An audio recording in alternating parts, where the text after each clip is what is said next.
오늘도 새벽 야화를 찾아주신 여러분, 감사합니다. 구독과 좋아요를 누르시고 행운을 받아가세요. 새벽 야화의 재밌는 이야기 시작합니다. 조선시대의 어느 마을, 남편을 잃고 과부로 살아온 지 10년이 넘은 윤씨마님이 살고 있었습니다. 과부로 살아온 지 벌써 10년이 넘었지만 그녀의 고운 자태는 마을 사람들의 입에 자주 오르내렸습니다. 윤씨마님은 단아한 외모의 품위까지 갖추어 부족할 것 없어 보였지만 외로움만큼은 그녀에게 크나큰 고통이었습니다. 그 집에는 그녀와 함께 사는 한 사람이 있었습니다. 머슴인 영춘이었습니다. 영춘은 20대 중반의 사내로 듬직한 체격에 맑은 눈빛을 지녔지만 어딘가 어리숙한 구석이 있었습니다. 그는 워낙 천생이 우둔하여 숙맥을 분간치 못하는 바보 머슴이었기에 윤씨마님의 힘이 되어주기에는 가장 적격인 머슴이었습니다. 겨울이 다가오기 전 영춘은 땔감을 구하러 산으로 갔습니다. 영춘은 매일같이 산으로 올라가 나무를 하고 그것을 등에 지고 돌아오는 생활을 반복하고 있었습니다. 해가 기울어 어스름이 깔린 숲속, 영춘은 울창한 나무들 사이를 헤매다 무언가 낯선 향기를 맡았습니다. 코끝을 간지리는 깊고 진한 흙내음 속에 섞인 그 향기는 분명 송이버섯이었습니다. 영춘은 주변을 샅샅이 살피며 향기를 따라갔습니다. 그러다 낙엽더미 아래에서 고개를 내민 송이버섯을 발견했습니다. 송이버섯은 금세라도 부서질 듯 연약하면서도 탐스러운 자태를 뽐내고 있었습니다. 영춘은 손을 뻗어 조심스럽게 버섯을 따냈습니다.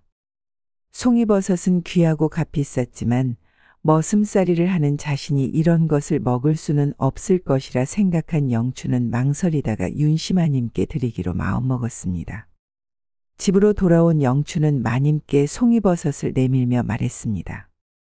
마님, 산에서 발견했구먼요. 드시면 좋을 것 같아서 가져와 봤시오. 윤씨마님은 송이버섯을 보자마자 놀란 표정을 지었습니다. 그녀는 송이버섯을 손에 들고 향을 맡아보며 감탄했습니다. 영춘아, 이런 귀한 것이 어디서 났느냐? 정말 고맙구나. 그러자 영춘은 해맑게 웃으며 말했습니다. 산속 깊은 곳에서 나무를 하다가 우연히 본 거예요. 요것이 몸에 좋다고 하길래 마님께 드리면 좋겠구나 싶어서요. 영춘은 마님이 기뻐하는 모습을 보며 가슴이 뿌듯해졌습니다. 하지만 자신이 이런 귀한 음식을 먹을 수 없다는 사실에 살짝 서운함이 스쳤습니다. 그는 다음 날부터 산에서 본 송이버섯의 모양을 떠올리며 나무를 깎아 비슷한 모양을 만들기 시작했습니다. 그러고는 식사할 때마다 목각을 바라보며 마치 진짜 송이버섯을 먹는 듯 위안을 삼았습니다.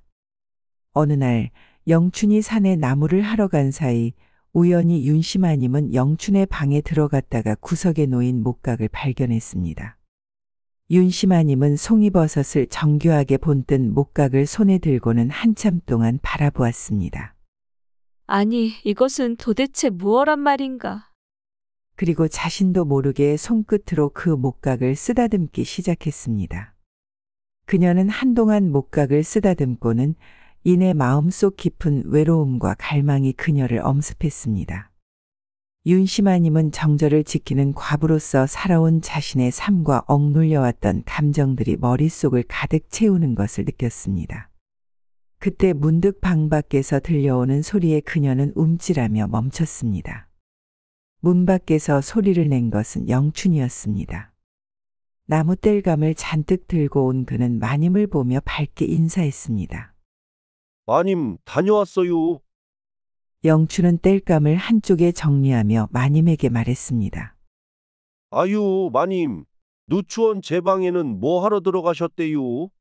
정리도 안 했는디 부끄럽구만요. 윤씨마님은 잠시 머뭇거리다 이내 어색한 미소를 지으며 대답했습니다. 왔느냐? 잠시 찾을 것이 있어서 들른 것이란다. 땔감을 해오느라 고생했구나. 그녀는 당황한 표정을 하며 영춘이 만든 목각을 조용히 뒤로 감춘 채 서둘러 방을 나갔습니다.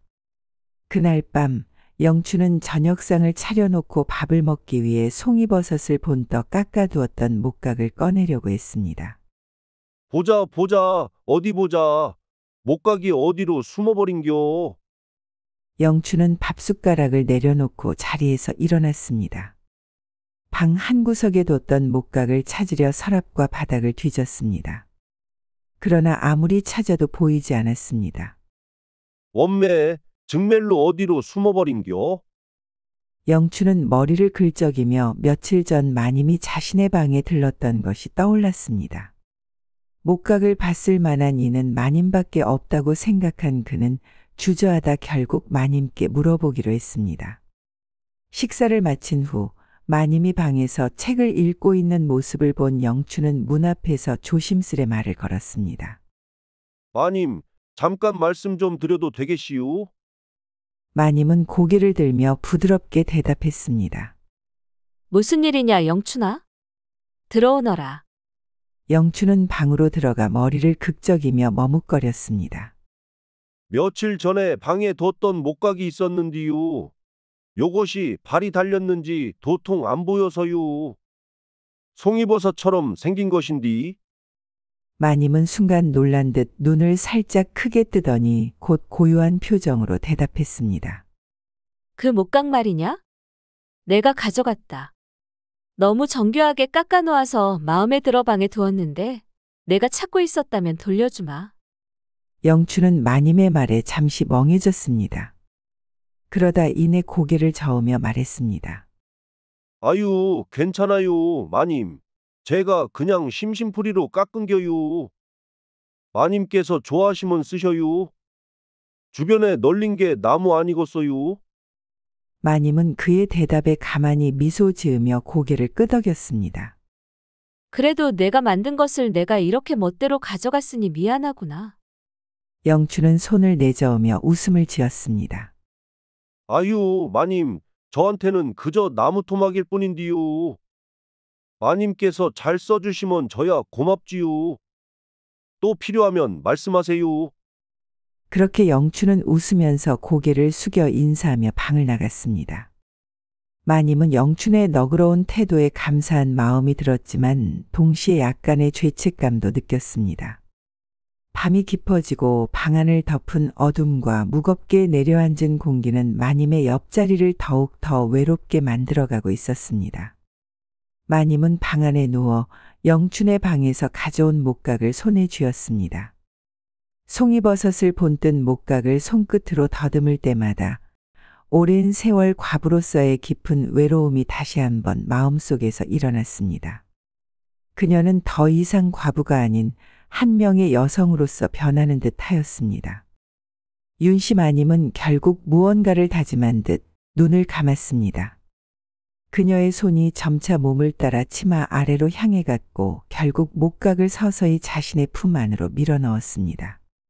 목각이 마님의 품속을 두드리기 시작하니 차갑던 목각이 어느덧 마님의 온기로 인해 손 안에서 차츰 따스해졌고 마님은 그 속의 모든 고독과 갈망을 해소하듯 환희의 감정을 느꼈습니다. 그때 문 밖에서 발소리가 들렸습니다. 마님은 그 소리에 잠시 멈칫했으나 다시 손끝에 힘을 주며 입을 막고 환희를 다스리려 했습니다. 문이 가볍게 두드려지자 마님은 급히 몸을 일으켰고 목각을 숨기며 아쉬운 듯 짧은 한숨을 내쉬었습니다. 마님, 괜찮으셔요? 뭔 일 있어요? 문 밖에서 영춘의 목소리가 들려왔습니다. 마님은 잠시 놀란 듯 했지만 깊은 숨을 내쉬며 대답했습니다. 괜찮으니 걱정하지 말고 자거라. 어서. 다행이여요. 얼른 주무셔요.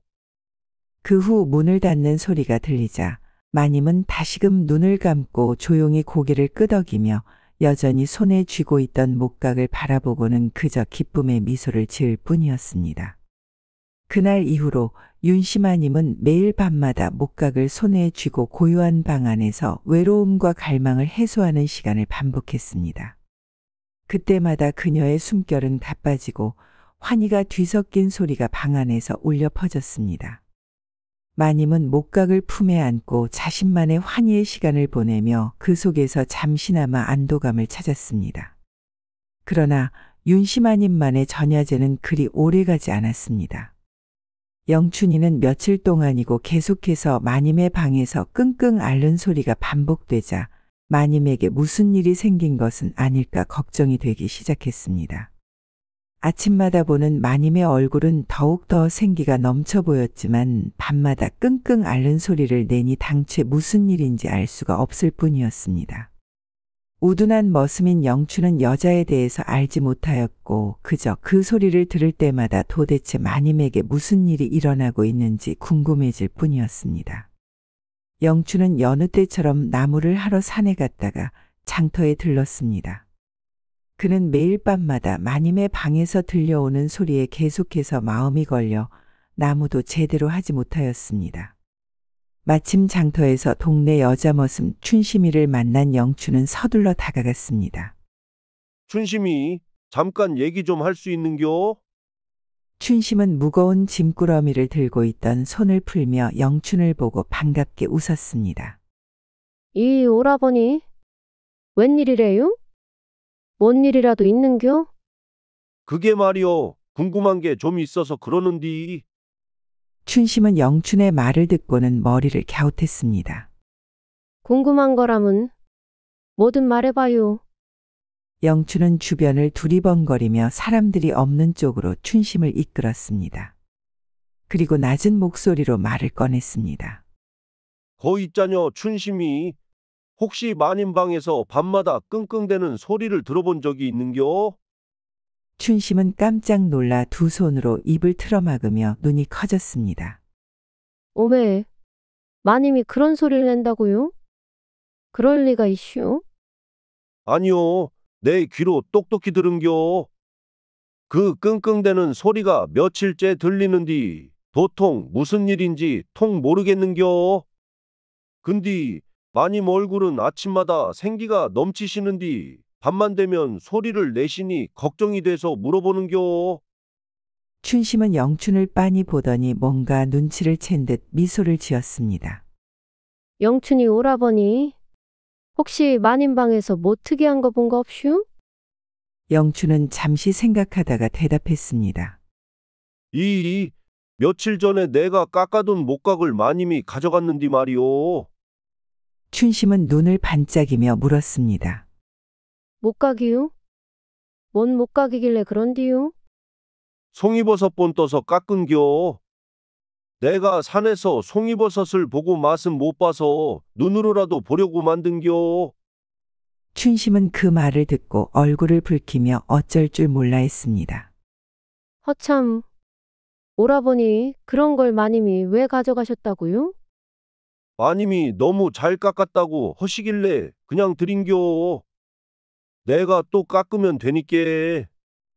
춘심은 한숨을 쉬며 고개를 저었습니다. 오라버니, 그게 마님한테는 아주 귀한 물건일지도 모르겠슈. 영춘은 의아한 얼굴로 물었습니다. 귀한겨? 그냥 나무 토막인디 뭔 말을 하는겨? 춘심은 더 이상 말을 못 이어가고 고개를 숙이며 피식 웃음을 흘렸습니다. 어휴, 참 순진한 오라버니요. 나이가 몇 갠디 그런 걸 몰라요. 마님이 그걸로 밤마다 외로움을 달래시는 거 아니에요? 외로움. 목각으로 어떻게 외로움을 달랜다는 건지 도통 모르겠는디. 춘심은 머리를 극적이며 더는 자세히 설명하지 않았습니다. 그건 나중에 알게 될 것이요. 근데 소문 같은 거 난 퍼지게 조심해야 할 거요. 마님 체면도 있잖아요. 영춘은 고개를 끄덕이며 더 이상 묻지 않았지만 그와 춘심의 대화는 장터에서 우연히 엿들은 몇몇 사람들로 인해 소문으로 퍼지기 시작했습니다. 밤마다 윤심아님의 방에서 끙끙 앓는 소리가 들린다는 소문은 점점 더 커져서 바람처럼 마을 구석구석으로 퍼져나갔습니다. 사람들은 윤심아님을 입에 올리며 조롱을 멈추지 않았습니다. 정절을 지켜야 할 과부가 송이 버섯 모양 목각으로 외로움을 달랬다지. 아니요, 그 집에 사는 영춘이라는 남자 머슴이랑 놀아나느라 냈던 소리라는디? 정절을 지켜야 하는 과부가 염치도 없구먼. 우물가에 모인 아낙네들은 혀를 차며 더 큰 목소리로 비난했습니다. 윤심아님이 그간 이쁘고 품위 있는 여인으로 알려져 있었기에 소문은 더 큰 충격과 수군거림을 불러일으켰습니다. 며칠이 지나자 윤심아님은 마을 사람들의 시선을 느끼지 않을 수 없었습니다. 길을 걸을 때마다 대화가 끊기고 돌아서던 발걸음 뒤로 숨죽인 웃음소리가 들려왔습니다. 그날 밤 윤심아님은 방 안에 홀로 앉아 깊은 한숨을 내쉬었습니다. 마음 한구석에 남아있던 자존심이 무너져 내리는 듯했습니다. 그녀는 손에 들린 목각을 내려다보며 조용히 고개를 떨궜습니다. 이 하찮은 나무 토막 따위가 이렇게 큰 소문을 만들다니.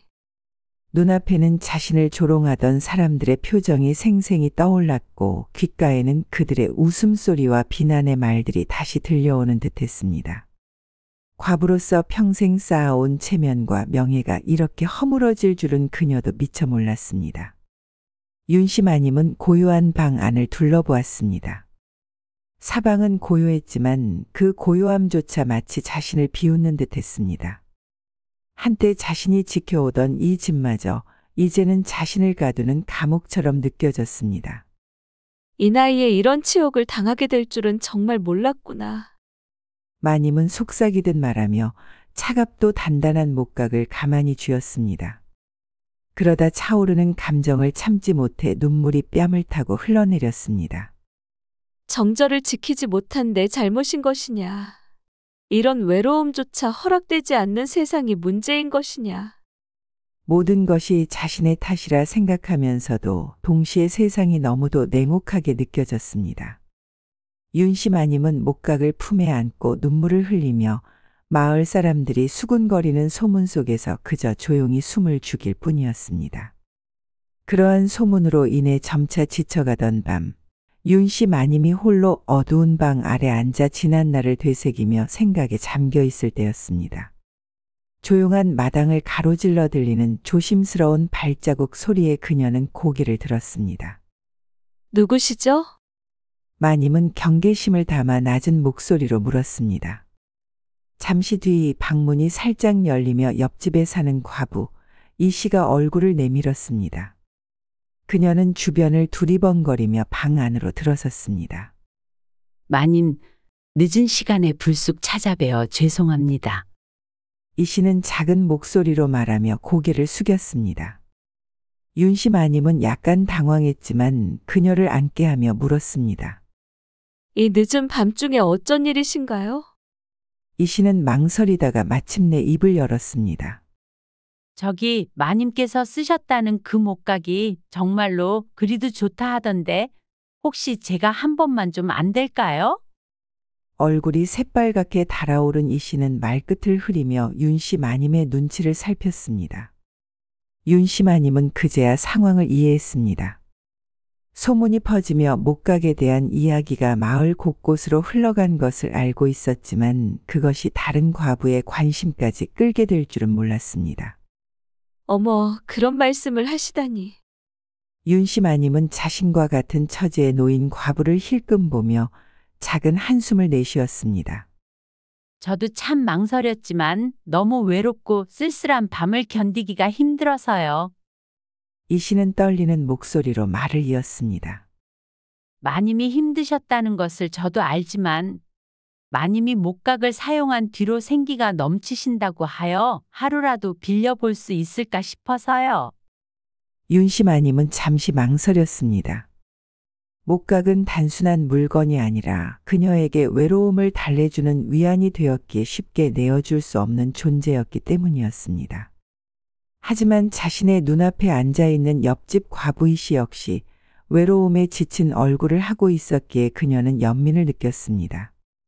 과부란 인생이 참으로 쓸쓸하고 외롭지요. 그대의 고통을 저도 이해합니다. 이 하찮은 나무 조각이 대단한 것은 아니지만 가져가시지요.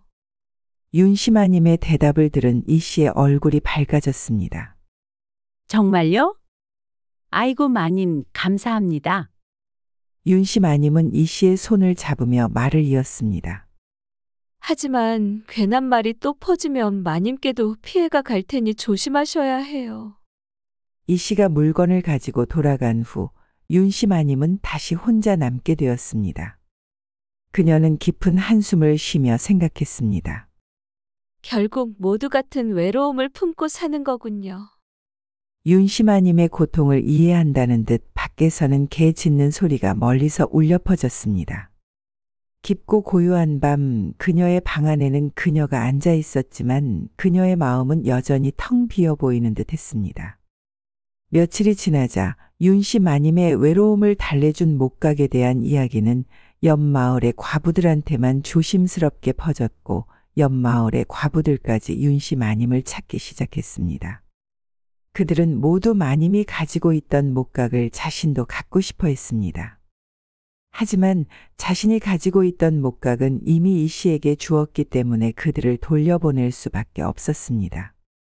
윤씨 마님은 외로운 과부들의 부탁을 받으며 깊은 생각에 잠겼습니다. 그들은 자신과 같은 처지에서 비롯된 외로움과 고통을 조금이라도 덜기 위해 목각을 부탁한 것이었고 마님도 그 마음을 너무나 잘 알고 있었습니다. 윤씨 마님은 영춘을 방으로 불러들였습니다. 마님은 조금은 불안한 표정으로 영춘을 바라보며 조심스럽게 말을 꺼냈습니다. 나와 같은 처지에 놓인 이들이 너가 만들었던 목각을 원한다는 소식을 들었느냐? 그들의 아픔을 내가 알기 때문에 그들에게도 너가 만든 목각을 주고 싶구나. 그들이 조금이라도 위로를 받을 수 있다면 좋겠다는 마음에서 말이지. 윤씨 마님은 잠시 말을 멈추고 눈을 내리깔며 조용히 한숨을 내쉬었습니다. 나도 안단다. 정절을 지켜야만 하는 과부가 자신의 외로움을 달래려고 목각을 사용한다는 사실을 알게 되면 사람들이 뭐라고 하는지 알지. 나를 손가락질하는 시선이 두려운 건 사실이야. 그러나 나와 같은 처지에 놓인 그 과부들이 나에게 그걸 부탁할 때 나는 그들의 아픔을 이해할 수 있었어. 그들도 나와 같은 외로움을 겪고 있으니까. 영춘은 마님의 말을 들으며 고개를 끄덕였지만 그 마음속에서는 여전히 불안과 미안함이 커져갔습니다. 그는 조심스레 입을 열었습니다. 마님, 그럼 도와드릴 일이 있을까요? 시켜만 주셔요. 윤씨 마님은 고개를 끄덕이며 깊은 한숨을 내쉬었습니다. 고맙구나, 영춘아. 너에게 목각을 더 많이 만들어 달라는 부탁을 하려고 해. 나에게 찾아온 모든 여인들이 너의 목각을 갖기를 원하고 있어. 나는 그들이 조금이라도 위로를 받을 수 있게 해주고 싶어. 영춘은 잠시 고민에 잠겼습니다. 마님의 부탁을 받아들이면 그는 더욱 더 많은 시간을 작업에 투자해야 했고 이러한 일이 또 퍼지기라도 한다면 윤씨 마님이 더욱 더 큰 고통에 빠지면 어떡할지 걱정이 앞섰습니다. 그러나 그는 마님이 그토록 간절히 바라는 일이라는 사실을 깨닫고 고개를 숙였습니다. 알겠슈, 마님. 최선을 다해 만들어 볼게요. 시간이 더 걸릴 수 있겠지만 그건 괜찮으시죠? 윤씨 마님은 조금은 미안한 표정으로 고개를 끄덕이며 말했습니다. 고맙구나, 영춘아. 시간이 얼마나 걸려도 상관이 없단다. 필요한 게 있으면 얼마든지 말하거라. 영춘은 마님이 자신을 신뢰하고 부탁해 준 것에 대한 감사함과 마님이 얼마나 외로웠는지에 대한 공감을 느끼며 대답했습니다. 마님, 제가 여인에 대해 아무것도 몰라서 그랬구만요. 정말로 몰랐어요.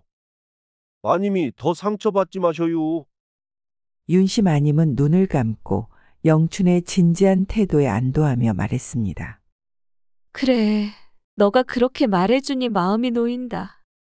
그렇게 윤씨 마님은 영춘에게 부탁받은 과부들의 목각을 부탁했고 영춘은 마님의 마음을 이해하며 최선을 다해 작업에 임하겠다고 결심했습니다. 밤낮 없이 나무를 깎아내는 영춘의 손끝에서 하나하나 정성껏 깎인 나무들이 점점 모습을 드러냈습니다. 송이버섯 모양의 목각은 그 자체로도 아름다웠고 세밀하게 조각된 표면은 마치 실제 송이버섯처럼 생동감이 넘쳤습니다. 손이 부르트고 눈은 감길 것처럼 피로했지만 마님이 그토록 간절히 원하는 일이기에 그는 쉬지 않고 작업을 계속했습니다. 그의 손끝에서 만들어지는 목각들은 그저 물건이 아니라 마님과 같은 처지에 놓인 과부들을 위로할 수 있는 작은 희망의 상징처럼 느껴졌습니다. 몇 주가 지나고 마침내 영춘은 모든 목각을 완성했습니다. 그 모습은 처음 만들었던 목각보다 훨씬 더 정교하고 아름다웠으며 그동안의 고된 작업이 결실을 맺은 순간이었습니다. 목각들이 가지런히 정리되어 있는 방을 보며 영춘은 한숨을 내쉬었습니다. 드디어 끝난겨. 그러던 중 윤씨 마님이 그 방에 들어왔습니다. 마님의 얼굴에는 기쁨이 가득했으며 영춘이 만든 목각들을 보고 흐뭇한 미소를 지었습니다. 영춘아, 정말로 수고했구나. 정말로 훌륭하다. 너의 손끝에서 나온 작품이 이렇게 멋지게 완성될 줄은 몰랐어.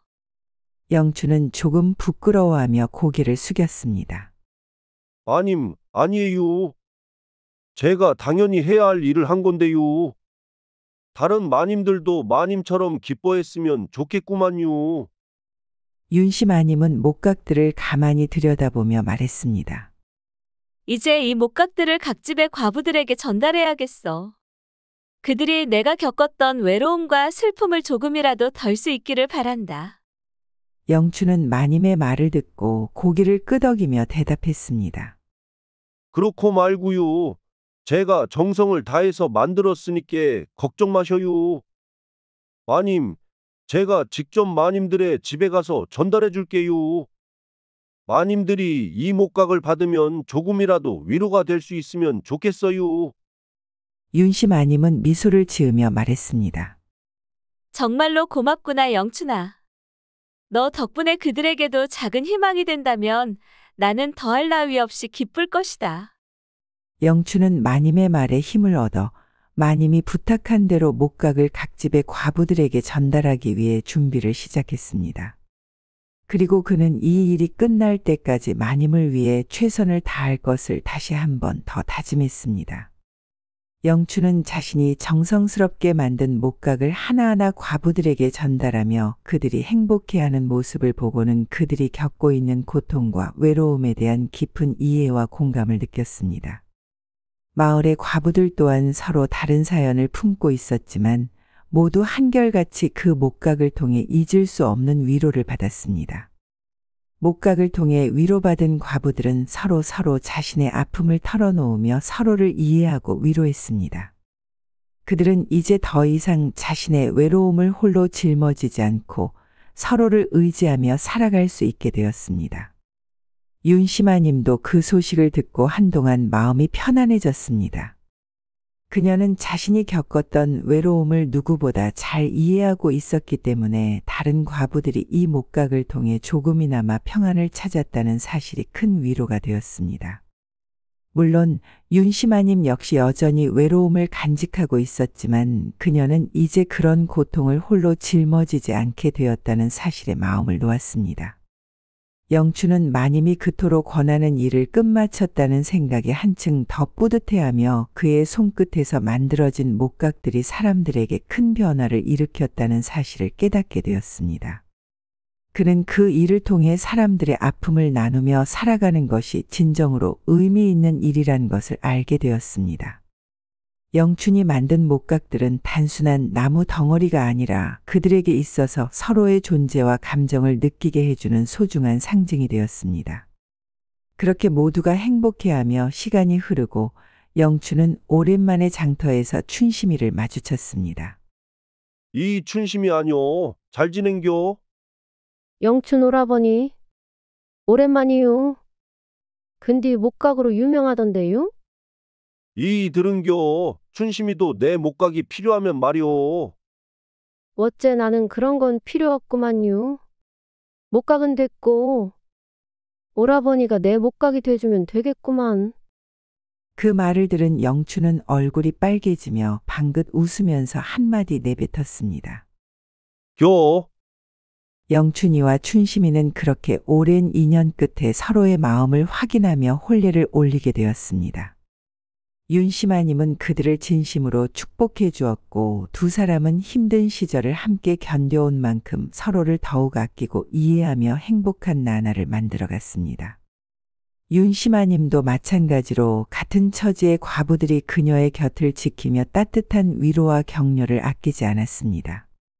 그들의 진심 어린 연대와 지지가 이어지자 윤씨마님은 점차 명예를 회복하여 모두가 행복하게 살아갈 수 있었다고 합니다. 옛날 조선 경상도 안동에는 왕릉을 돌보는 이참봉이 살고 있었습니다. 그의 나이 이제 40을 넘겼지만 여전히 혼인 한 번 하지 못한 노총각이었습니다. 그는 능 주변의 숲과 나무, 무덤의 정결함을 관리하며 나날을 보냈습니다. 이참봉은 성품이 온화하고 일에 충실하여 마을 사람들에게 존경받았으나 가끔씩 능을 홀로 지키며 느끼는 외로움은 그에게 어쩔 수 없는 무게로 다가오곤 했습니다. 능 주변은 계절마다 풍경이 달라졌습니다. 봄이면 벚꽃과 진달래가 흐드러지고 여름이면 짙은 녹음 속에 시원한 바람이 불어왔습니다. 가을이면 감나무와 밤나무가 풍성한 열매를 맺었고 겨울이면 눈 덮인 숲이 그 자체로 장관이었습니다. 그러나 그 아름다운 경치도 이참봉의 쓸쓸한 마음을 채워주지는 못했습니다. 어느 날 이참봉은 평소와 다름없이 왕릉을 돌보다가 능의 성물 곁에 앉아 울고 있는 한 여인을 발견하였습니다. 그녀는 고운 한복을 입고 있었으나 헝클어진 머리와 창백한 얼굴은 그녀의 고단함을 드러내고 있었습니다. 그녀의 울음소리는 맑고도 슬펐습니다. 참봉은 조심스럽게 다가가 물었습니다. 이보시오. 여기는 쉽게 접근할 수 없는 곳이오. 무슨 연유로 이곳에 와 있는 게요? 여인은 놀란 듯 얼굴을 들었으나 눈물로 가득 찬 두 눈은 그를 제대로 보지도 못했습니다. 잠시 후 그녀는 떨리는 목소리로 대답했습니다. 저는 박희빈이라 합니다. 제 아버지가 억울한 누명을 쓰고 관직에서 쫓겨난 뒤로 유배를 가셨습니다. 그 일을 견디지 못한 어머니께서는 병으로 돌아가셨고 저는 여동생과 함께 초라한 집에 남겨졌습니다. 제 마음 둘 곳이 없어 이곳에 와한을 풀고자 하였습니다. 이참봉은 가슴 한쪽이 저릿해졌습니다. 그녀의 이야기는 단순히 동정심을 자극하는 것을 넘어 그에게 책임감을 느끼게 했습니다. 그는 왕릉 주변에서 울고 있는 박희빈을 그냥 둘 수 없다고 판단했습니다. 여기서 울음을 그치고 잠시 나와 이야기를 나누어 보시오. 당신의 사정을 좀 더 듣고 싶소. 희빈은 참봉의 부드러운 목소리에 안정을 찾았는지 고개를 끄덕이며 그의 곁으로 왔습니다. 그녀는 자신의 집안과 처지 그리고 마음속에 맺힌 한을 하나하나 풀어놓았습니다. 이참봉은 그녀의 이야기를 들으며 조심스럽게 물었습니다. 당신과 동생은 지금 어떻게 살아가고 있어? 집안은 초라하게 무너졌고 끼니조차 있기 어려운 형편입니다. 저는 나날이 이곳에 와 눈물로 제 아버지의 억울함을 호소할 뿐 무얼 해야 할지 모르겠습니다. 이참봉은 그녀의 처지가 너무도 딱하여 자신의 창고에서 쌀과 약간의 음식을 내어줄 것을 결심했습니다. 그는 능을 관리하는 일로 약간의 곡식과 물자를 받을 수 있었기에 그것을 희빈과 그녀의 가족에게 나누어 주기로 마음먹었습니다. 희빈아 씨, 내일 다시 이곳으로 나오시오. 내가 당신을 돕겠소. 그녀는 깜짝 놀라 고개를 들어 참봉을 바라보았습니다. 어찌 그러실 수 있습니까? 저는 그저 죄인의 딸일 뿐인데. 당신의 부모님이 어떤 일을 겪었든 내가 본 당신은 그저 슬픔을 안고 살아가는 한 사람일 뿐이요. 마땅히 돕는 것이 내 도리라 생각하오.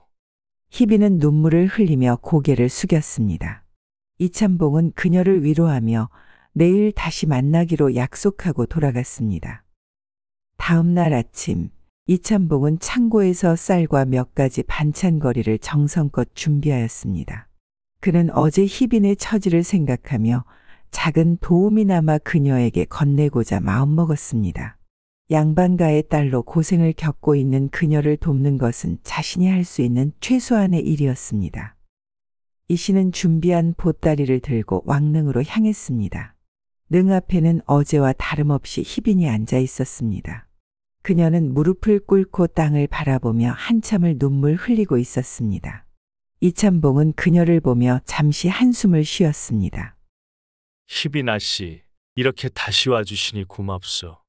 그의 목소리에 희빈은 고개를 들었습니다. 그녀는 그가 들고 온 보따리를 보고는 당황한 표정을 지었습니다. 참봉 나리, 이것은 무엇입니까? 어제 당신의 사정을 듣고 준비한 것이오.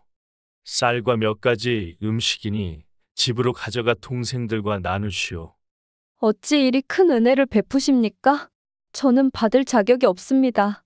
희빈은 두 손을 휘저으며 거절하려 했습니다. 그러나 이참봉은 단호하게 고개를 저었습니다. 사람이란 서로 도우며 살아야 하는 법이요. 더구나 내가 관리하는 이 능은 나라님을 모시는 곳이니 백성을 보살피는 뜻으로 생각하시면 될 것이오. 그의 진심 어린 말에 희빈은 더 이상 거절할 수 없었습니다. 그녀는 눈물을 흘리며 보따리를 받아들었습니다. 참봉 나리의 은혜, 죽을 때까지 잊지 않겠습니다. 그럴 필요 없어. 내 능 관리 업무를 방해하지 않는다면 그것으로 충분하오. 이 씨는 희빈에게 장난스러운 미소를 지으며 말했습니다. 희빈은 그제야 어두운 얼굴에 희미한 웃음을 띄었습니다. 그녀는 보따리를 단단히 쥐고 자리에서 일어나 참봉에게 깊이 절했습니다. 저는 이제 집으로 가겠습니다. 동생과 함께 이 은혜를 갚을 날을 기다리겠습니다. 그럼 조심히 가시오. 그리고 무슨 일이 있으면 언제든 나를 찾아오시오. 희빈은 고개를 숙이고 보따리를 품에 안은 채 천천히 능을 떠났습니다. 이참봉은 그녀의 뒷모습을 바라보며 자신도 모르게 뿌듯함을 느꼈습니다. 누군가를 돕는 것이 이렇게 기분 좋은 일임을 새삼 깨달았습니다. 이참봉은 희빈 아씨가 떠난 후에도 그녀의 처연한 모습이 머릿속에서 떠나지 않았습니다. 그녀가 눈물로 가득 찬 얼굴로 보따리를 품에 안고 돌아서던 모습은 그의 마음에 묘한 여운을 남겼습니다. 그녀를 돕겠다고 결심했지만 그 이상으로 그녀가 어떤 여인인지 더 알고 싶다는 마음이 피어나고 있음을 그는 느꼈습니다. 그날 저녁 참봉은 홀로 앉아 생각에 잠겼습니다. 그 아씨는 어떤 삶을 살아왔길래 저렇게 깊은 슬픔을 품고 있을까? 그리고 내가 그녀를 돕는 게 과연 올바른 일이겠지.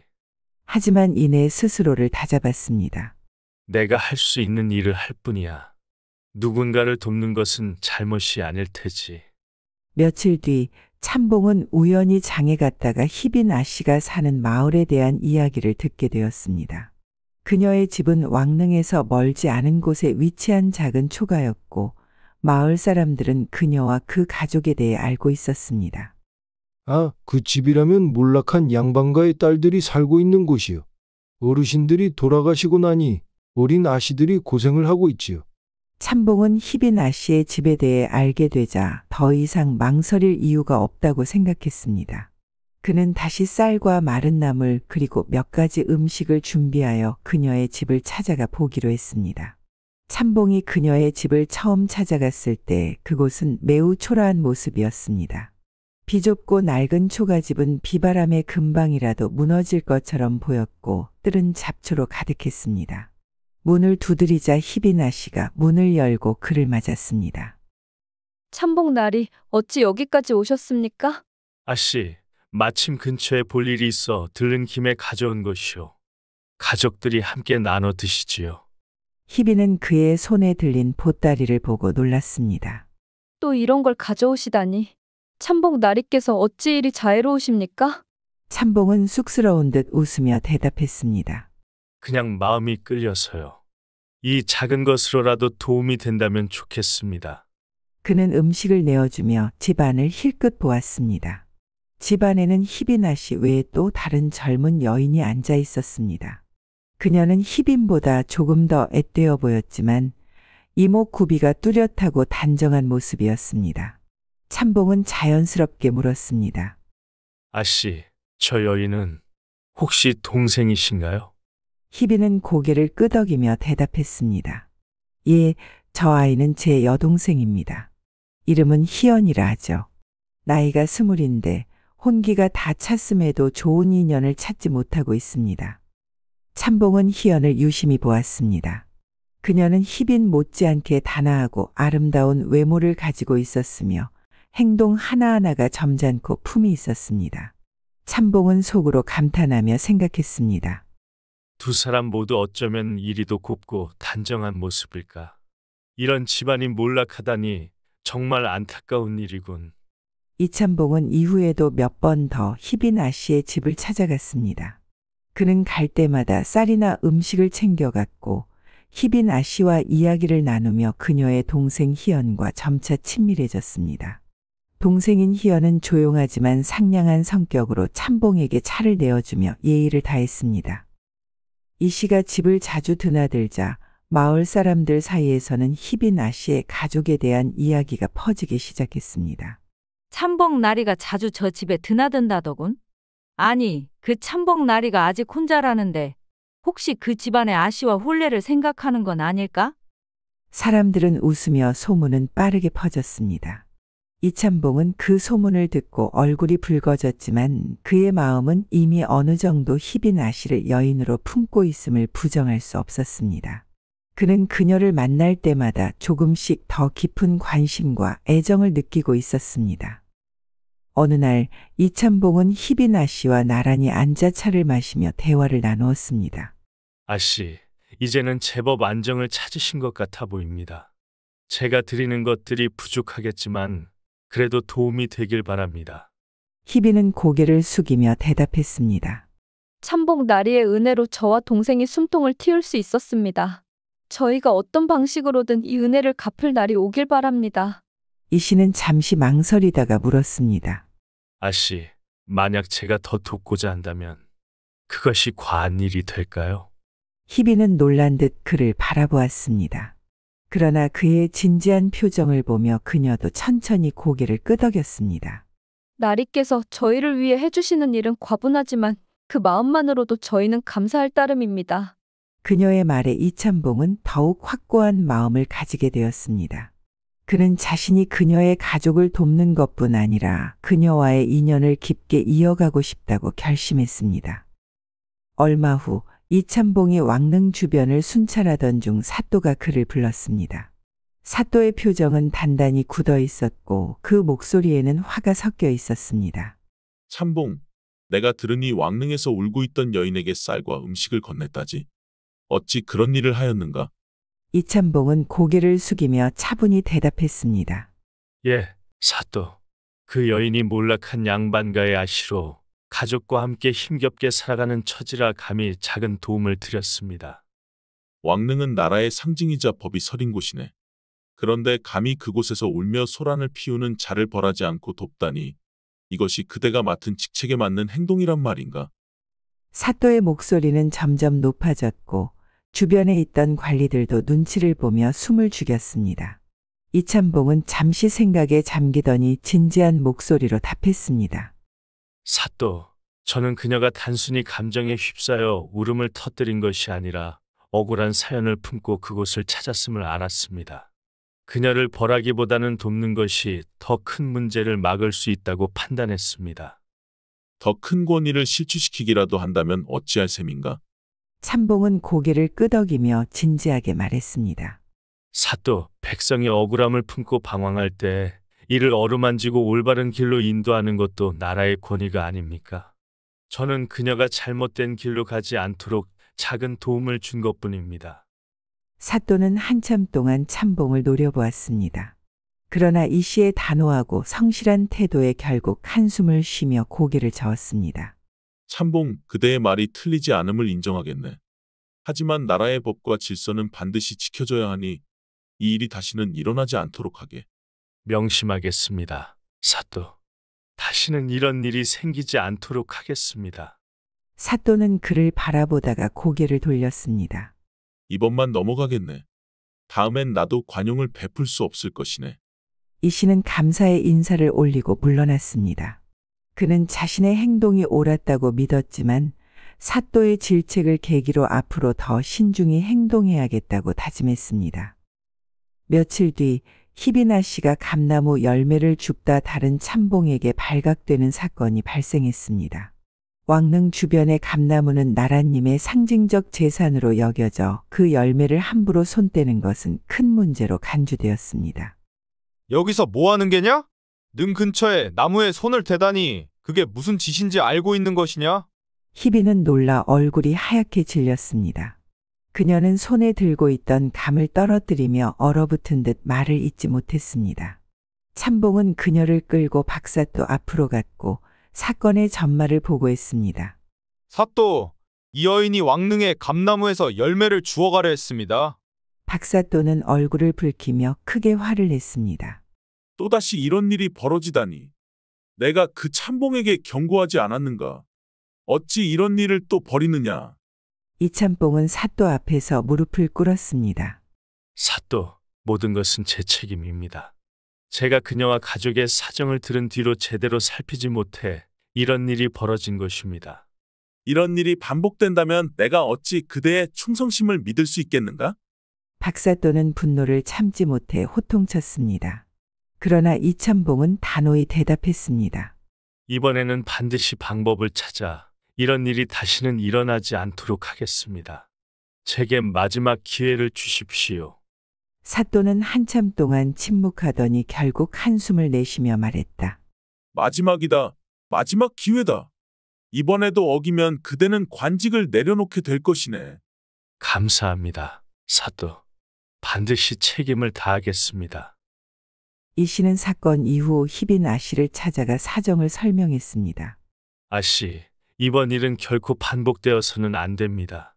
제가 할 수 있는 방법으로 도와드리겠지만 나랏일과 연결된 곳에서 잘못된 행동을 하시면 안 됩니다. 희빈은 눈물을 흘리며 고개를 숙였습니다. 죄송합니다. 참봉 나리. 제가 잘못했습니다. 더 이상 나리께 누를 끼치지 않도록 하겠습니다. 그녀의 진심 어린 사과에 참봉은 마음을 놓으면서도 그녀의 가족을 돕기 위한 새로운 방안을 생각하기 시작했습니다. 감나무 사건 이후 이참봉은 박사또의 엄격한 경고를 되새기며 희빈아 씨와 그녀의 가족을 돕기 위한 새로운 방안을 고민하기 시작했습니다. 그는 단순히 음식을 나누는 것을 넘어 이 가족이 자립할 수 있도록 길을 찾아야 한다고 생각했습니다. 어느 날 밤, 이 씨는 혼자 앉아 술잔을 기울이며 생각에 잠겼습니다. 그는 박사또가 자신에게 마지막 기회를 준 것을 떠올리며 깊은 한숨을 내쉬었습니다. 그때 문득 떠오른 생각에 이 씨는 조용히 미소를 지었습니다. 사또도 이제 각관직에 오른 젊은 관리라 했지. 그의 관심을 돌릴 방법이 있을지도 모르겠군. 다음 날 이 씨는 왕릉 주변을 돌아다니며 박사또와 우연히 마주친 것처럼 접근했습니다. 사또, 한 가지 줘. 이야기가 있어 말씀드리고 싶습니다. 박사또는 그의 갑작스러운 태도에 의아해하며 물었습니다. 무슨 이야기인가? 제가 얼마 전 만난 박희빈 아씨의 가족에 대해 다시 생각해보니 그녀의 여동생이 혼기가 찬처녀인데 마을에서도 미모와 품행이 단정하다고 소문난 여인입니다. 박사또는 놀란 표정을 지으며 물었습니다. 그래서 그대가 내게 그 여동생 이야기를 왜 하는 것인가? 이참봉은 미소를 지으며 대답했습니다. 사또께서 혼인을 아직 하지 않으셨다고 들었습니다. 박사또님께 어울리는 인연이 아닐까 하여 조심스럽게 말씀드리는 것입니다. 박사또는 표정이 굳었다가 이내 살짝 미소를 띠며 고개를 끄덕였습니다. 그 여동생이 정말 그리 아름답고 단정한 여인이라면 나도 한번 만나볼 만하겠군. 박사또는 감나무 사건 이후에도 희빈아 씨의 가족에 대해 흥미를 품고 있었습니다. 이참봉의 이야기를 듣고 나서도 그녀의 동생 희연이 어떤 사람인지 점점 궁금해졌습니다. 어느 날 그는 일부러 업무를 마친 후 왕릉 주변을 둘러보는 척하며 희빈아 씨의 집 근처를 서성였습니다. 박사또는 마을을 돌아다니며 희빈아 씨 집 주변에서 마을 사람들과 이야기를 나누었습니다. 이 집에 누가 사는지 아는가? 박사또가 묻자 마을 사람들은 수군거리며 대답했습니다. 그 집엔 몰락한 양반가의 딸들이 살고 있습니다. 특히 동생 희연 아씨는 참으로 고운 처자인데 집안이 어려워 혼례도 못하고 있다더이다. 그리도 고운 사람이던가? 박사또는 속으로 흥미를 느끼며 물었습니다. 예, 사또. 동네 사람들 사이에서도 미모와 품행이 단정하기로 소문난 여인이지요. 하지만 그녀의 집안 형편 때문에 인연을 맺으려는 사람이 없는 듯합니다. 이야기를 들은 박사또는 내심 미소를 지었습니다. 집으로 돌아가는 길에 그는 이참봉을 만나 은근슬쩍 이야기를 꺼냈습니다. 이참봉, 얼마 전에 말했던 그 집의 여동생 말이야. 그녀가 그렇게 단정하고 품격 있는 사람이라면 나도 한번 만나볼 수 있는 자리를 마련해보는 게 어떻겠나? 이참봉은 박사또의 의도를 단번에 알아차리고 미소를 띄었습니다. 사또께서 정말로 만나 뵙고 싶으시다면 제가 자리를 마련해 보겠습니다. 하지만 혼례를 위해선 아씨의 동의가 필요하니 먼저 그녀와 상의하겠습니다. 박사또는 고개를 끄덕이며 대답했습니다. 그대가 잘 설득해 주길 바라네. 나도 마음의 준비를 하고 있겠네. 이참봉은 박사또와의 대화 후 희빈 아씨를 찾아갔습니다. 그는 차분히 희빈과 대화를 나누며 박사또의 의사를 전했습니다. 희빈 아씨, 사또께서 동생 희연 아씨를 만나고 싶다는 말씀을 하셨습니다. 사또께서는 젊고 유능한 분으로 동생분께 좋은 인연이 될 수 있을 것입니다. 어떻게 생각하십니까? 희빈은 잠시 망설이다가 대답했습니다. 동생의 혼사를 결정하는 일은 조심스러울 수밖에 없습니다. 하지만 참봉 나리의 말이라면 믿겠습니다. 제가 동생과 상의해 보겠습니다. 이후 희빈은 희연과 이야기를 나누며 박사또의 의사를 전달했습니다. 희연은 처음엔 부끄러워하며 주저했지만 언니와 이참봉의 진심 어린 설득에 동의했습니다. 며칠 후 이참봉은 박사또와 희연 아씨의 만남을 주선했습니다. 만남은 희빈 아씨의 집에서 이루어졌으며 박사또는 희연 아씨의 고운 외모와 단아한 태도에 크게 감탄했습니다. 희연 역시 박사또의 젊고 당당한 모습을 보고 호감을 느끼게 되었습니다. 이 만남은 두 사람의 혼사를 위한 계기가 되었고 박사또는 본격적으로 혼례를 준비하기로 결심했습니다. 박사또와 희연 아씨의 혼례가 결정된 후 이참봉과 희빈 아씨는 혼례 준비를 도우며 분주한 나날을 보냈습니다. 이참봉은 혼례가 잘 치러질 수 있도록 신경을 썼고 희빈 아씨 역시 언니로서의 책임감을 가지고 세세한 준비를 도맡았습니다. 혼례 준비는 순조롭게 진행되었고 이참봉과 희빈 아씨는 자주 마주치며 의견을 나누는 일이 많아졌습니다. 참봉은 그녀가 성실하고 세심하게 준비하는 모습을 보며 속으로 감탄하곤 했습니다. 아씨, 준비가 많이 번거롭지 않으십니까? 제가 더 도울 수 있는 일이 있다면 말씀하십시오. 참봉 나리께서 이렇게 도와주시니 혼례 준비가 훨씬 수월해졌습니다. 저희 동생에게 이런 좋은 인연을 만들어주셔서 감사할 따름입니다. 두 사람은 작은 일도 함께 상의하며 자연스럽게 가까워졌습니다. 이참봉은 희빈 아씨의 고운 마음씨와 다정한 성품에 점점 더 마음이 끌렸고 희빈 아씨 역시 참봉의 배려와 따뜻함에 마음이 열리기 시작했습니다. 드디어 혼례 당일 박사또와 희연의 결혼식이 성대히 열렸습니다. 마을 사람들 모두가 참석해 축하했고 박사또는 행복한 표정으로 희연 아씨와 함께 새로운 삶을 시작했습니다. 희빈 아씨는 동생의 행복을 보며 기쁨의 눈물을 흘렸습니다. 그러나 동생이 시집을 가고 나니 희빈 아씨는 집안이 허전하게 느껴졌습니다. 동생은 그녀의 가장 큰 의지처이자 친구 같은 존재였기에 혼자 남겨진 그녀의 마음은 점점 쓸쓸함으로 가득 찼습니다. 며칠 뒤 희빈 아씨는 집 안에서 홀로 차를 마시며 동생과 함께했던 날들을 떠올렸습니다. 그녀는 창밖을 바라보며 나지막이 혼잣말을 했습니다. 잘 지내겠지. 나보다 더 행복한 삶을 살겠지. 그런데 왜 내 마음은 이렇게 허전한 걸까? 그때 문 밖에서 들려오는 소리에 그녀는 고개를 돌렸습니다. 이참봉이 조심스럽게 문을 두드리고 있었습니다. 아씨, 괜찮으십니까? 오랜만에 찾아뵙습니다. 희빈 아씨는 이 씨를 맞이하며 차를 내왔습니다. 두 사람은 차분히 앉아 대화를 나누었습니다. 그녀는 동생이 시집간 후 느낀 외로움과 슬픔을 참봉에게 털어놓았습니다. 나리, 제 동생이 잘된 것은 기쁘지만 이상하게도 마음 한구석이 허전합니다. 함께 어려운 시간을 견뎌냈던 사람이 떠나고 나니 제 안에 있던 힘마저 빠져나간 기분입니다. 이참봉은 그녀의 마음을 이해하며 따뜻하게 위로했습니다. 아씨, 그런 마음은 당연한 것입니다. 그간 동생분을 위해 얼마나 헌신하셨습니까? 그러나 아씨도 이제는 자신의 행복을 생각하셔야 할 때가 아닐까요? 그의 진심 어린 위로에 희빈아 씨는 눈물을 흘렸습니다. 날이 이렇게 제 이야기를 들어주시고 제 마음을 헤아려 주시니 참 고맙습니다. 참봉은 그녀의 손을 조심스럽게 잡으며 말했습니다. 아씨, 저도 그동안 아씨와 가까워지며 제 마음이 변하고 있음을 알았습니다. 제가 아씨를 모시며 함께 살아갈 수 있다면 제게 더할 나위 없는 행복일 것입니다. 희빈아 씨와 이참봉은 차를 마시며 이야기를 나누는 동안 점차 서로의 마음을 열기 시작했습니다. 밤이 깊어가면서 창밖에는 달빛이 고요히 내려앉았고 방 안의 등불은 은은한 빛으로 두 사람의 얼굴을 비추고 있었습니다. 이야기는 끊임없이 이어졌고 서로의 마음은 어느새 감춰질 수 없는 진심으로 물들어 있었습니다. 아씨, 이참봉이 조심스럽게 그녀의 손을 잡으며 말했다. 아씨와 함께하는 이 시간이 제게는 무척 소중합니다.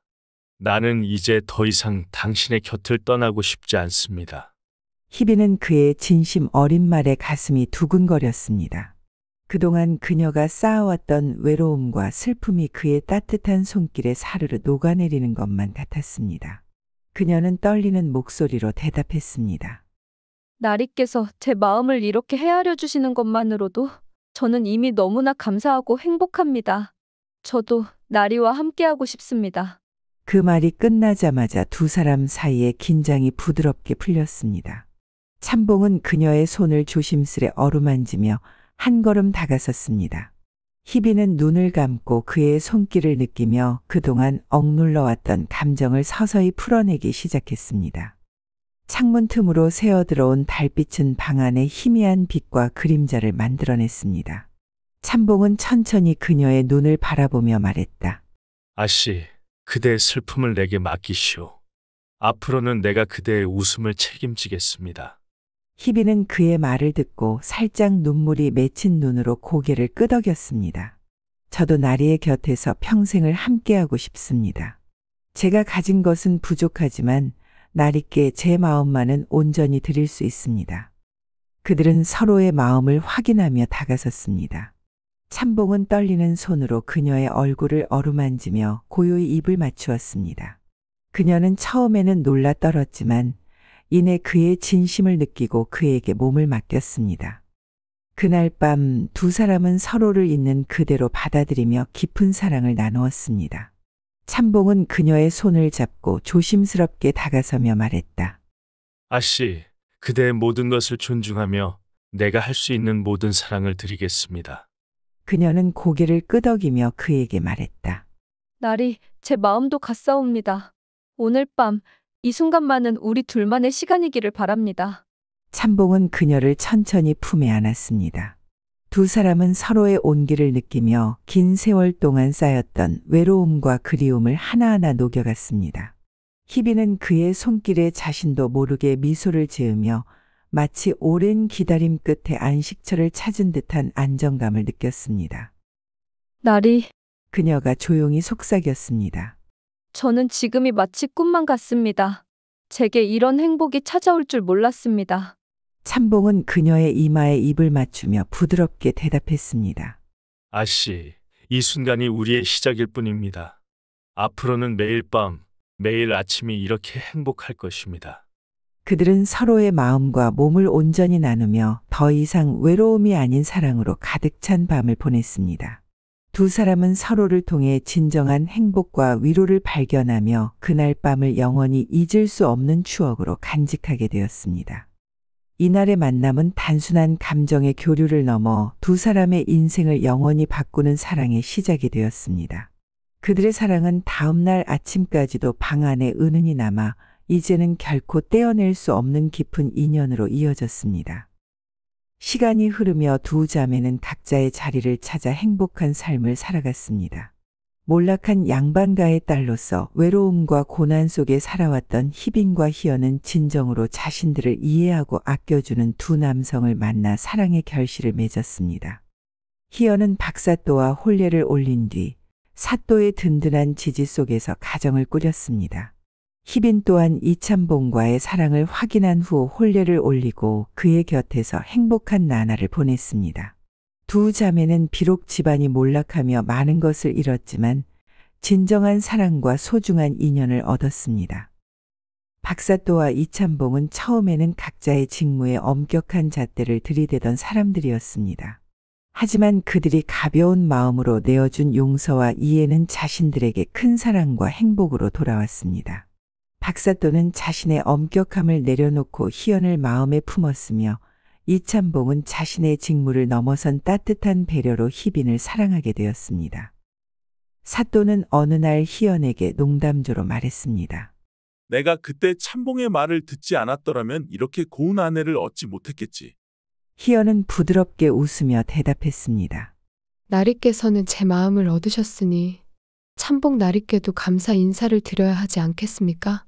박사또는 그 말에 크게 웃으며 다음 날 이참봉의 집으로 술을 들고 찾아갔습니다. 박사또와 이참봉은 이제 형님, 아우처럼 지내며 서로의 가정을 자주 오갔습니다. 그런데 재미있게도 집안에서는 그들의 계급이 뒤바뀌는 일이 잦았습니다. 이참봉은 자신이 집안에서는 형님 대접을 받는 일이 종종 있었다며 장난스럽게 농담을 던졌습니다.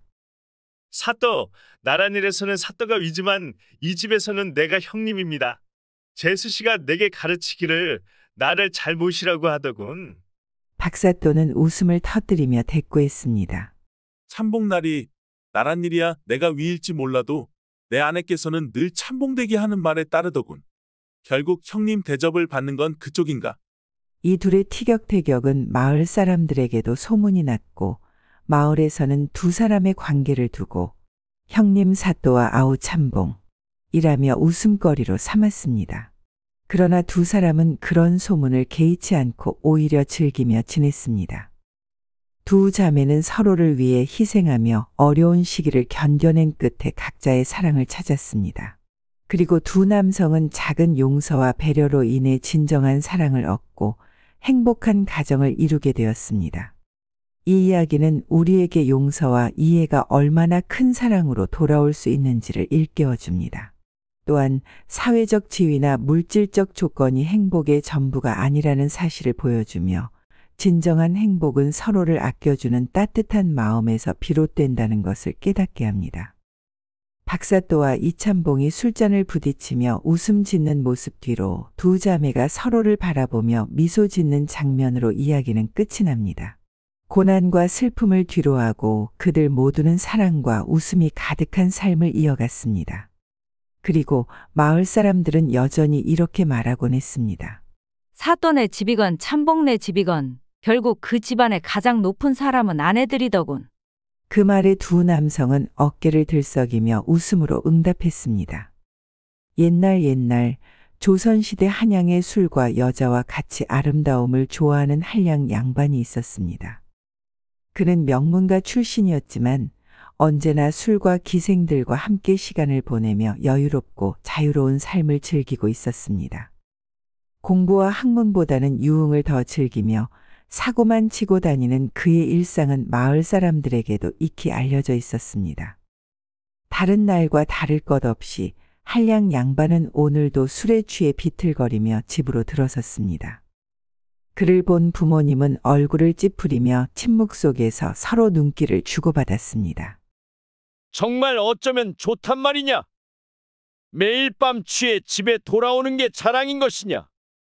아버지가 고개를 돌리며 심각하게 말했습니다. 아직도 정신을 못 차리다니! 명문가의 후손으로서 후위를 도모할 생각은 추호도 없는 것이냐? 한량 양반은 술에 취해 비틀거리며 웃으며 말했습니다. 그의 태도는 여전히 여유롭고 자유롭기만 했습니다. 한 번뿐인 인생 즐기면서 사는 것이 무엇이 문제란 말입니까? 이리 아름다운 것들이 많은데 어찌하여 사대부의 글 공부만 하고 살 수 있겠습니까?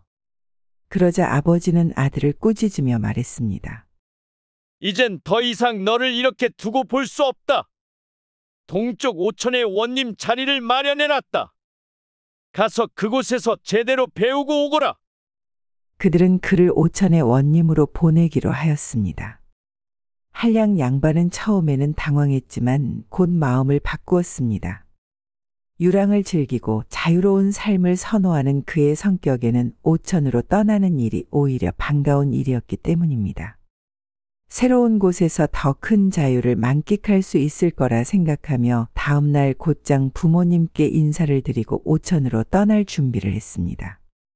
오천으로 가는 길, 한량 양반은 주막과 마을을 지날 때마다 술을 마시고 자연 경관을 즐기며 지나치는 여인들에게 추파를 던지며 신나게 여행을 이어갔습니다.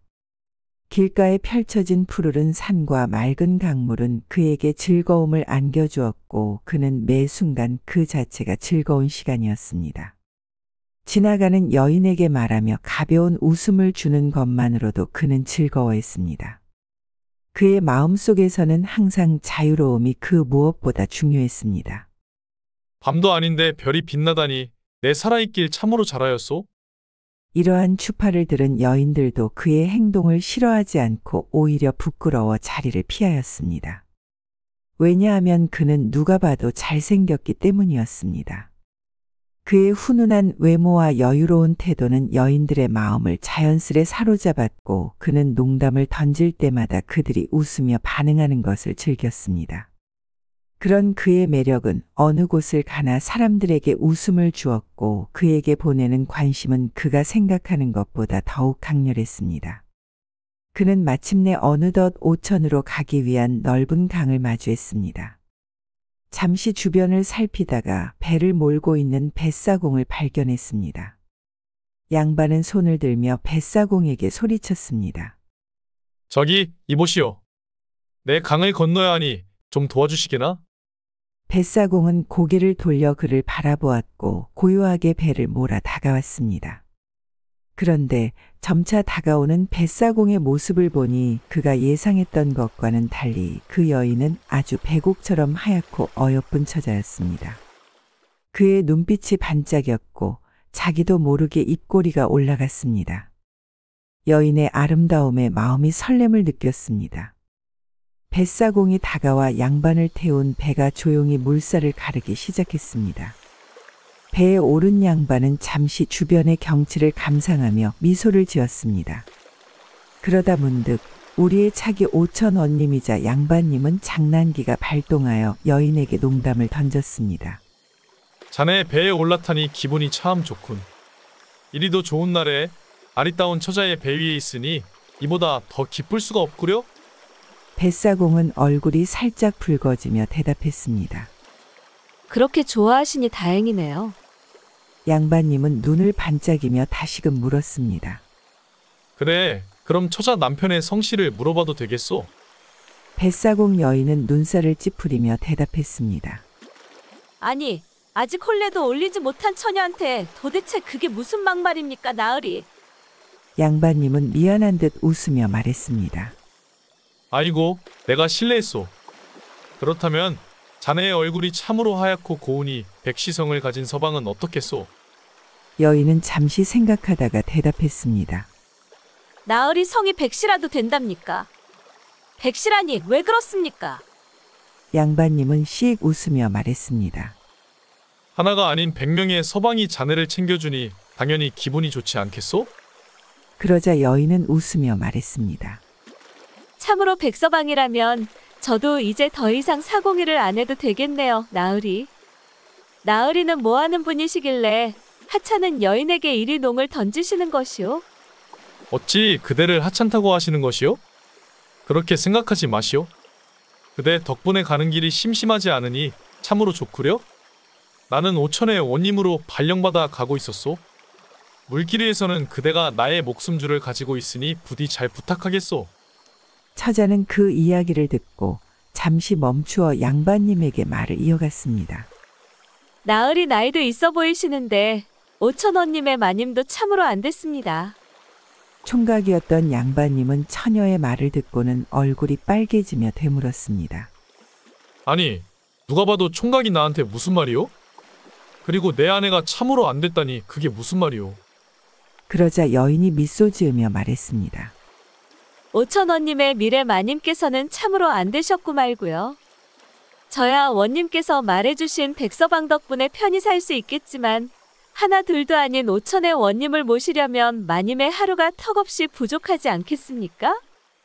양반님은 여인의 재치에 깜짝 놀라며 말문이 턱 막혔습니다. 여태껏 만나온 어떠한 여인도 그녀처럼 기민하고 당차게 응수한 적이 없었기 때문입니다. 그는 잠시 말없이 그녀를 바라보다가 자신의 입을 다시 열려 했지만 말이 나오지 않았습니다.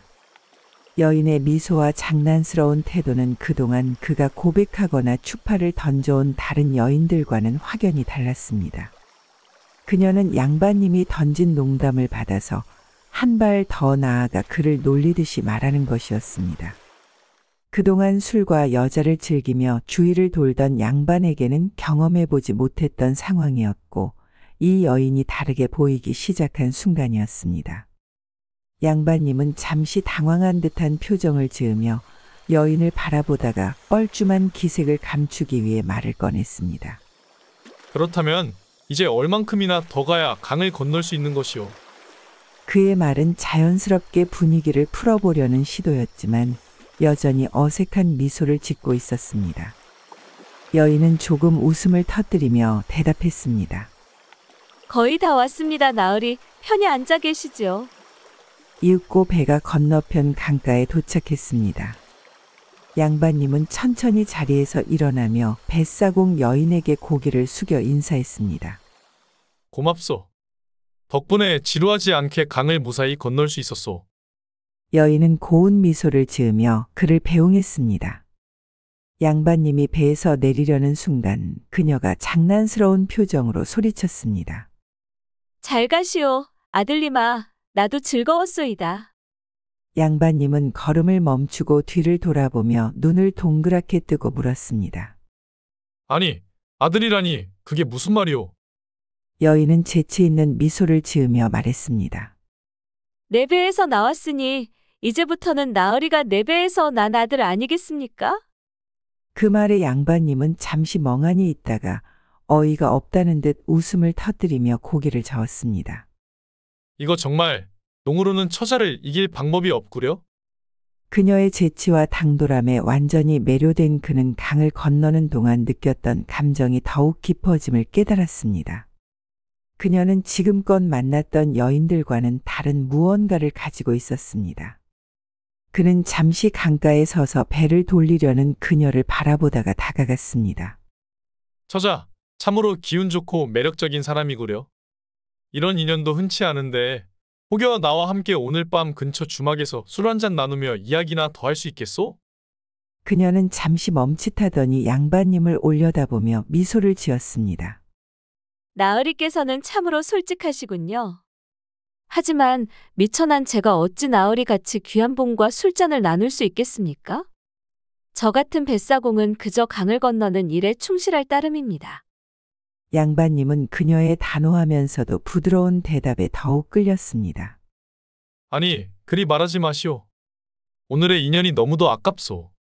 강을 건너게 해준 은혜도 갚고 무엇보다도 처자와 나누는 대화가 정말로 흥미로웠소. 함께 이야기하며 시간을 보내는 것만으로도 내게는 큰 기쁨일 테니 부디 거절하지 말아주시오.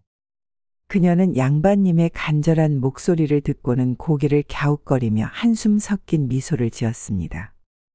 아쉽게도 저는 원체 나으리같이 여자를 밝히는 바람둥이를 좋아하지 않습니다. 양반님은 처자의 단호한 대답에 잠시 고개를 숙이다가 다시 한번 웃으며 말을 이었습니다. 그리 말하지 마시오. 나는 원체 무용한 것들을 좋아하오. 달, 해, 별, 바람 같은 것들. 그 중에서도 그대와 같은 꽃을 제일 좋아하오. 처자는 그 말을 듣고 살짝 놀란 표정으로 원님을 바라보았습니다. 그 미소는 어쩐지 따뜻하면서도 은근히 경계하는 느낌을 주었습니다. 나으리처럼 바람 같은 사내들은 진짜 사랑을 할 수 있는 것이랍니까? 그저 나와 같은 여인들을 하룻밤 즐거움으로 삼으시려는 것은 아닙니까? 양반님은 처자의 말을 듣고 잠시 생각에 잠기며 답했습니다. 하룻밤 즐거움도 사랑이랑 다르게 없소. 원체 사랑이라는 것은 때로는 말로 표현하기 어렵고 행동으로 증명해야 하는 것이 아니겠소. 사랑도 내가 좋아하는 것 중 하나요. 오해하지 마시오. 그렇다고 내가 꽃을 닮은 그대에게 사랑을 하자는 것은 아니오. 처자는 어이가 없다는 듯 한숨을 쉬며 말했습니다. 참으로 어이가 없습니다. 다만 시간이 늦어 더 이상 강을 건널 사람은 올 것 같지 않으니 나으리께 시간만 내어주는 것이지 마음을 주는 건 아닙니다. 그것만 기억하신다면 함께 가도록 하지요. 양반님은 여인의 말에 환한 미소를 지으며 고개를 끄덕였습니다. 그것만으로도 충분하오. 감사하오, 처자. 그들은 함께 주막을 향해 걸음을 옮겼고 어둑해져 가는 강가에는 두 사람의 실루엣이 고즈넉히 흔들리는 물결에 비치고 있었습니다. 주막으로 향하는 길, 양반님은 여인과 나란히 걸으며 그녀를 힐끗힐끗 바라보았습니다. 노을빛이 산과 들을 붉게 물들이고 그녀의 옅은 미소와 맑은 눈빛은 더욱 더 따스한 색으로 빛나는 듯 보였습니다. 양반님은 그 모습을 보고는 자신도 모르게 입을 열었습니다. 처자, 이렇게 가까이서 보니 더 아름답구려. 그대와 함께 걷는 이 길이 너무 짧게 느껴질 만큼 말이오. 여인은 양반님의 말을 듣고는 고개를 살짝 돌려 미소를 지으며 대답했습니다. 길이 짧게 느껴지는 건 나으리의 기분 탓이지요.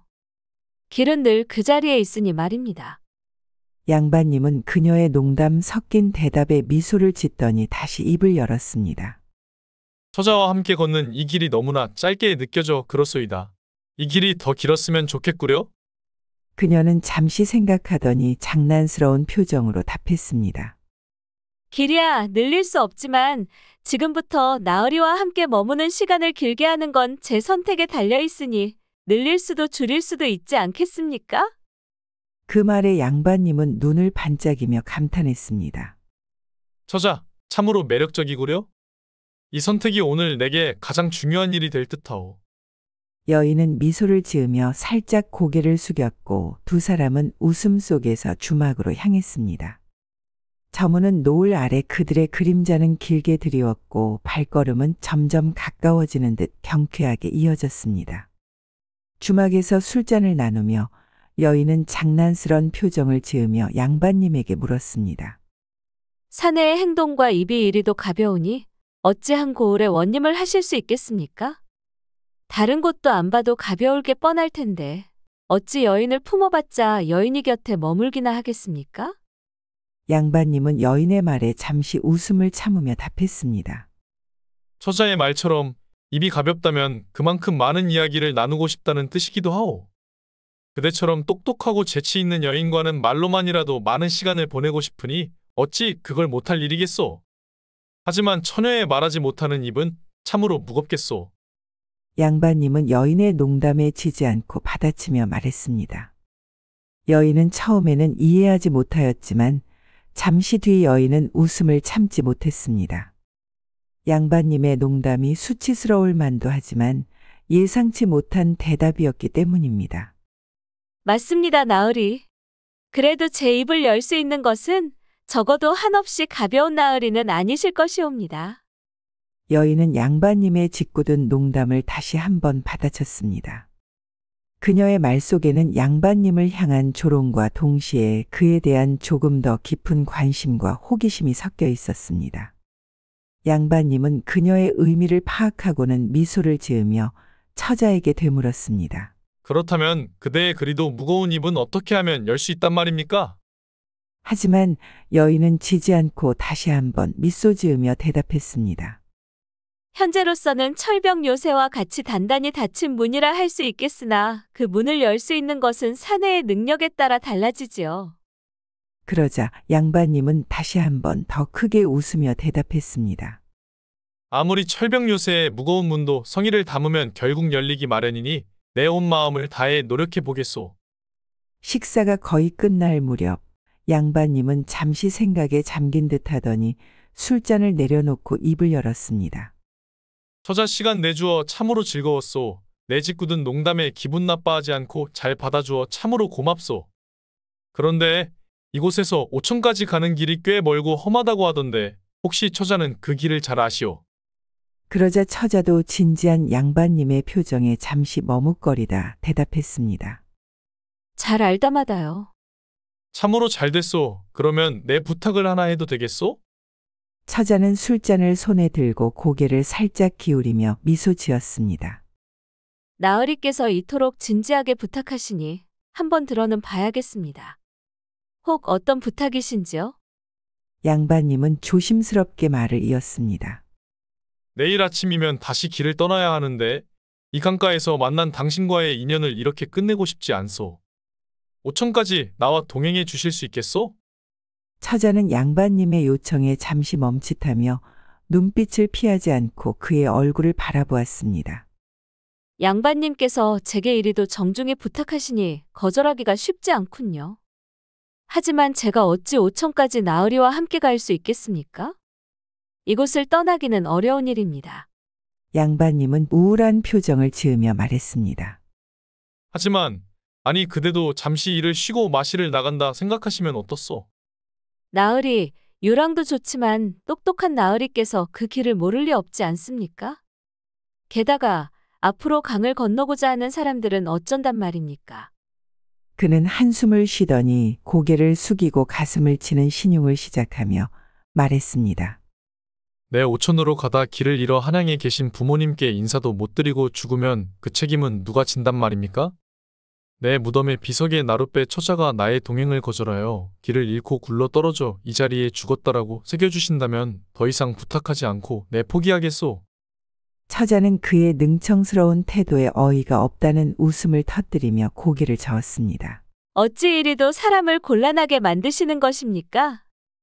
양반님은 처자의 말을 듣고는 잠시 생각하더니 갑자기 고개를 숙이며 미안한 듯 말했습니다.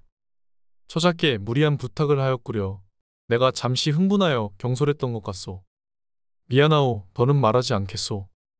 처자는 양반님이 바로 포기하는 모습을 보고는 오히려 양반님을 나무랐습니다. 어찌 사내가 이리 쉽게 포기하는 것입니까? 진심이라면 더 확고하게 말했어야 하는 것이 아닙니까? 성의를 다해 철벽 요새의 문을 열 수 있다고 하시더니 그것도 그저 농이셨던 것이옵니까? 양반님은 처자의 꾸지람에 당황하며 고개를 끄덕였고 더욱더 그녀의 당찬 태도에 끌리고 있음을 느꼈습니다. 그리고는 마음을 다잡고 진지한 목소리로 말했습니다. 처자, 그대의 말이 옳소. 내가 그동안 너무 쉽게 생각한 것 같소. 그대가 나와 함께 시간을 보내는 것을 허락해 준다면 나는 그 시간 동안 그대를 더욱 존중하고 함께 모든 것을 나누고 싶소. 부탁드리오. 마을에 도착할 때까지만이라도 조금만 더 알아가게 해주시오. 나으리께서 이제서야 진심을 보여주시니 부탁을 거절하기가 더 어려워졌네요. 여기서 오천까지는 그리 멀지 않으니 요청하신 대로 길동무가 되어드리겠습니다. 시간이 늦었으니 내일 아침 주막으로 찾아뵙겠습니다. 처자의 말을 들은 양반님은 잠시 굳었던 표정에서 입이 귀에 걸린 듯 웃으며 대답했습니다. 참으로 고맙소. 오늘따라 밤하늘이 더 아름답지 않소? 오늘 밤은 설레서 잠을 못 이루겠구려. 그만 좀 하시지요. 남녀가 유별하니 저는 이만 일어나 보겠습니다. 나으리. 처자는 고개를 살짝 숙이며 부끄러워하면서 양반님에게 인사를 드리고는 자리를 떠났습니다. 양반님은 처자가 돌아간 뒤에도 혼자 남아 밤하늘을 보며 설레는 미소를 짓고 있었습니다. 다음 날 아침, 주막 앞에서 양반님은 처자를 기다리고 있었습니다. 아직 이슬이 맺힌 풀밭 사이로 햇살이 스며들고 서서히 아침의 기운이 퍼져나갔습니다. 어느덧 처자는 양반님과 약속한 시간에 주막 앞에 모습을 드러냈습니다. 그녀는 여전히 단정한 차림새에 머리를 깔끔하게 묶어 간편하면서도 단아한 모습으로 나타났습니다. 처자는 묘한 미소를 머금고 양반님에게 물었습니다. 나으리, 준비는 되셨습니까? 양반님이 웃으며 대답했습니다. 그렇고 말고 헤어진 순간부터 그대를 기다리느라 힘들었소. 그렇게 만나자마자 농담을 건네는 양반님과 처자의 동행이 시작되었습니다. 양반님은 여유롭게 들판을 거닐다가 처자에게 농담을 던지며 말했습니다. 여기 한번 봐보시오. 이 드넓은 들판에 한 송이의 꽃이 내 앞에 서 있으니 참으로 아름답소. 언젠가는 눈과 마음으로만 간직할 수 있는 이 아름다움을 영원히 간직할 도구가 생기지 않겠소? 그런 세상이 오면 참 좋겠구려? 양반님의 목소리에는 낭만적인 기운이 감돌았습니다. 처자는 그의 농담에 잠시 웃음 짓다가 궁금한 듯 고개를 기울였습니다. 그런데 어찌하여 양반댁 자제분이 이런 작은 고을로 발령을 받게 된 것입니까? 그녀는 양반님의 매사 장난스러운 농담 뒤에 감춰진 진지한 이야기가 궁금했습니다. 양반님은 잠시 생각에 잠기며 답했습니다. 말했다시피 내 원체 아름다운 것들을 좋아하다 보니 한양에선 놀기만 좋아하는 한량으로 지내왔소. 그저 아름다운 것을 좋아할 뿐이었지만 술과 여자와 같이 아름다운 것들만 취하는 한량 같은 아들놈을 좋아할 부모님이 세상천지 어디 있겠소? 그가 잠시 말을 멈추고 처자를 향해 미소를 지으며 이어갔습니다. 네, 더 이상 부모님에게 불효를 저지를 수 없어 어쩔 수 없이 내려왔다지만 결국 처자를 만나게 되었으니 그건 참으로 잘한 선택이 되었소. 그렇게 보이진 않겠지만 내 그림을 그리는 것에도 소질이 있소. 마을에 도착하면 내 그대의 아리따운 얼굴을 그려주겠소. 처자는 양반님의 말에 조금 부끄러워하며 볼을 붉히고 고개를 살짝 숙였습니다. 그런 후 그러한 부끄러움을 티내지 않으려는 듯 양반님께 성을 내며 말을 꺼냈습니다. 제 얼굴을 그려서 어디에 쓰라고 그리 그려주신다는 겁니까? 갈 길이 멉니다. 얼른 가시지요. 처자는 손끝을 약간 떨며 앞장서서 걸음을 옮겼습니다. 사내를 한 번도 품어본 적 없는 처녀였기에 양반님의 그러한 달콤한 말은 처자의 마음을 흔들기에는 충분한 듯 보였습니다. 양반님은 그런 처자의 모습을 보며 살짝 웃음을 지었지만 어느덧 앞장서서 걸어간 처자 옆에 서서 걷기 위해 다시 길을 향해 발걸음을 재촉했습니다. 두 사람은 다시 그저 먼 길을 함께 걸으며 고요한 자연 속에서 또 다른 대화를 나누며 나아갔습니다. 어느덧 멀리 보이는 소박한 마을의 풍경이 점차 가까워졌습니다. 햇살은 여전히 따스했지만 이별에 가까워짐을 느낀 그들의 발걸음은 조금씩 무거워지고 있었습니다. 양반님은 처자에게서 눈을 떼지 않으며 조용히 길을 걸었습니다. 마침내 처자는 걸음을 멈추고 잠시 숨을 고르며 고백처럼 말을 꺼냈습니다. 저 앞에 보이는 마을이 나으리께서 앞으로 돌보셔야 할 오천입니다. 그럼 저는 이제 이만 돌아가 보겠습니다. 처자는 고요하게 말을 이어갔고 그녀의 목소리는 그동안 함께한 길을 되돌아보며 조금 떨리는 듯 했습니다. 양반님은 처자의 말에 잠시 멈춰서서 아쉬운 표정으로 그녀를 바라보며 말을 꺼냈습니다. 아니, 이리도 바로 가신다는 것이요? 내 그림에 소질이 있으니 그대의 얼굴을 그려준다고 하지 않았소. 도움을 준 이에게 아무런 은혜를 갚지 못한다면 내 체면이 말이 아니오. 그러지 말고 피곤할 터인데 하루만 더 마을에 묵고 가는 것이 어떻소? 여인도 아쉬운 듯 보였지만 이내 결심에 찬 표정으로 말하였습니다. 아닙니다, 나으리. 갈 길이 멉니다. 저는 이만 가보겠습니다. 그렇게 양반님에게 다시 인사를 건네고는 다시 한번 웃으며 농담을 건넸습니다. 제 배에서 나온 양반님은 아들이나 다름없으니 부디 안녕하시길 바랍니다. 처자의 말에 양반님은 그 뜻을 알면서도 살짝 미소를 지었습니다. 그녀의 농담은 그들이 나눈 여정과 그 속의 미묘한 감정들을 잊지 않겠다는 뜻처럼 느껴졌습니다. 양반님은 처자와 인사를 나눈 후 마을로 돌아서 걷기 시작했습니다. 하지만 막상 아리따운 처자와 헤어지니 마음속에서 뜨겁게 솟구치는 감정을 억누를 수 없었습니다. 그녀가 사라지는 순간 마치 손에 잡을 수 없는 무엇인가를 잃어버린 기분이 들었습니다.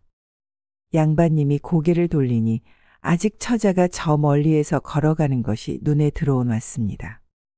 그 모습을 보자마자 양반님은 쉬지 않고 발걸음을 재촉했습니다.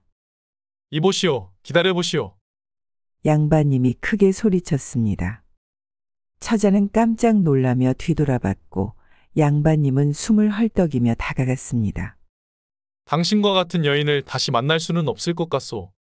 그동안의 모든 대화와 시간을 보냈던 이 길에서 당신은 나에게 무엇보다 소중한 존재가 되었소. 내 비록 백서방이 아니라 그대를 편하게 해주진 못하겠지만 나의 아내가 되어주지 않겠소.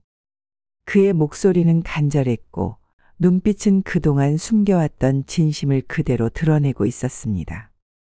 처자는 잠시 말없이 그를 바라보았고 양반님의 마음이 진심에서 우러나오는 것을 그녀도 느낄 수 있었습니다.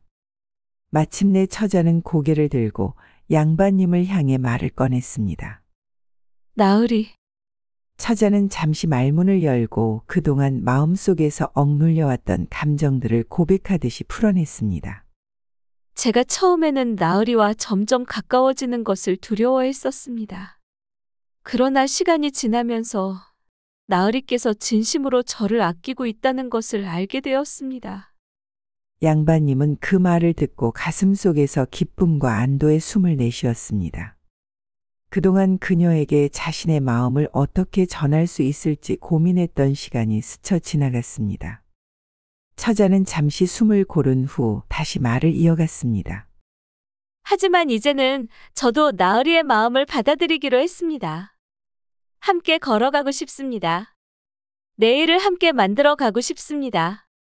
그 말을 들은 양반님은 한 송이의 꽃과 같은 여인을 향해 손을 내밀었고 그 여인은 그 손을 조심스럽게 맞잡았습니다.